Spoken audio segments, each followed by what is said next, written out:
Henry meets a blonde beauty in the subway. He decisively approaches and says hello to the girl in Russian. The girl is curious. How do you know I'm Russian? Henry says, you just had chocolate, and that kind of chocolate is only enjoyed by Russians. Then he wishes the blonde girl a smooth performance tonight. The blonde girl doubts. How does he know everything? Is this guy a supernatural being? Henry explains, I see press marks on your fingers, and the distances are very wide, but there is no mark on the chin, so I conclude that you play the cello. The blonde girl is still puzzled. How do you know that I have a show tonight? Henry continues to explain, I see your collar band is a little wet, so you had just taken a bath. He guesses that the beauty is going on a date or taking part in an important event. If it's a date, someone would pick her up, so Henry guesses that the girl should be having a show. The girl is elated by Henry's teasing and willingly invites Henry to go to watch her performance, then have coffee together. Henry is of course very pleased. However, at this moment, an accident happens. Everyone on the train is dead, but Henry miraculously returns to life after death. What is all of this? We must return to 200 years ago. On a stormy night, the captain suspected that a crew member had a serious infectious disease, then ordered his underlings to throw that crew member into the sea. Henry as a doctor pledged his life willingly to assure that crew member just had a common cold. The grumpy captain didn't listen to the explanation at all, then killed Henry with one shot and threw him into the sea. From that moment on, Henry has the superpower to revive. He thinks it is a curse from God to make him experience the tortures of life in cycles. For Henry, this should be a good thing, but there is one thing that makes Henry very embarrassed. Every time he dies, he will revive naked under the water. Walking in the crowd, people think he is crazy. Immortality allows Henry to keep learning, and keep seeing new things. However, he also has troubles, like his wife will grow old, sick and die, but he won't. For this immortal freak, he has no idea what is the meaning of life, because the last thing he lacks is time. The secret that Henry is immortal is only known by his close friend Abe. Abe is the orphan he and his girlfriend picked up during World War II. It can be said that he is watching how Abe grows up. Although it sounds incredible, it's the truth. Every time after Henry dies, he always ranks the deaths based on pain levels. After numerous deaths, Henry has become a real death scientist.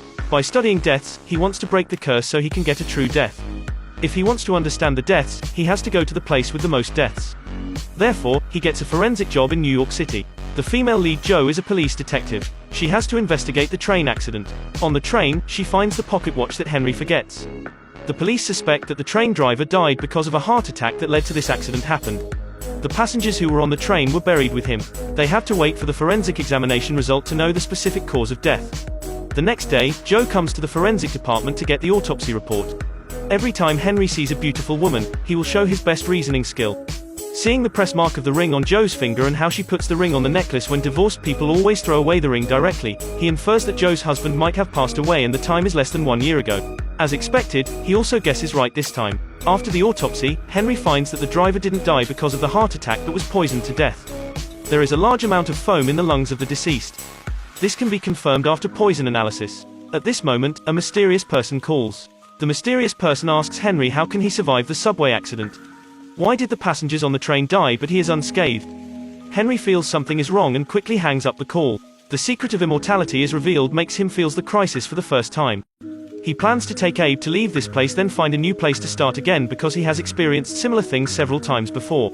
The scientists took him to the laboratory, drained his blood and cut his heart just to understand the secret of his immortality. Everything is so clear, so this time Henry must leave. Abe says hiding like that is not a way, it's better to stay and find the mysterious person to figure things out. The next day, Henry gets a mail from his fan. Seeing what's inside the envelope, Henry is suddenly terrified. It's an old photo of him and his girlfriend. Looking at the photo, Henry falls into the memory again. His girlfriend Abigail also knew his secret. He thinks God must have his reasons for this arrangement. Henry suspects that the train accident was caused by the mysterious person and the purpose is to prove that he is immortal. Abe says if that's true, why didn't he shoot him to death? Why did he have to make it an inconvenience? To find out who poisoned the train driver, Henry has drained a tube of his blood. He plans to try the poison himself to know the ingredients of it, then find the killer based on the ingredients of the poison. Without hesitation, he tells Abe to inject him with the poisoned blood. Henry is quickly poisoned to death, then revives in the river full of blood. Henry finds out that the poison's ingredient is aconitine, which enters the blood after it touches the skin, makes the lungs produce a lot of foam, then makes people poisonously die. When investigating the subway surveillance, Jo sees a familiar figure. Oh my God, isn't this man Henry? Everyone on the train is dead, he is the only one who's still alive. Jo suspects Henry is the killer, so she invites him to the police station. Henry says he is a forensic doctor, he wouldn't be stupid to kill people with aconitine.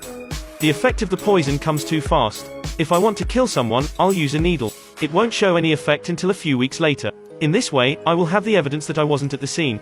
At that time when Joe went to the forensic place to get the autopsy report, if Henry was the killer, he would tell her directly that the driver died because of a heart attack, not asking for trouble, and said that he was poisoned to death. Henry's words are reasonable and there is no motive for the killing. Moreover, the police have no evidence to arrest him.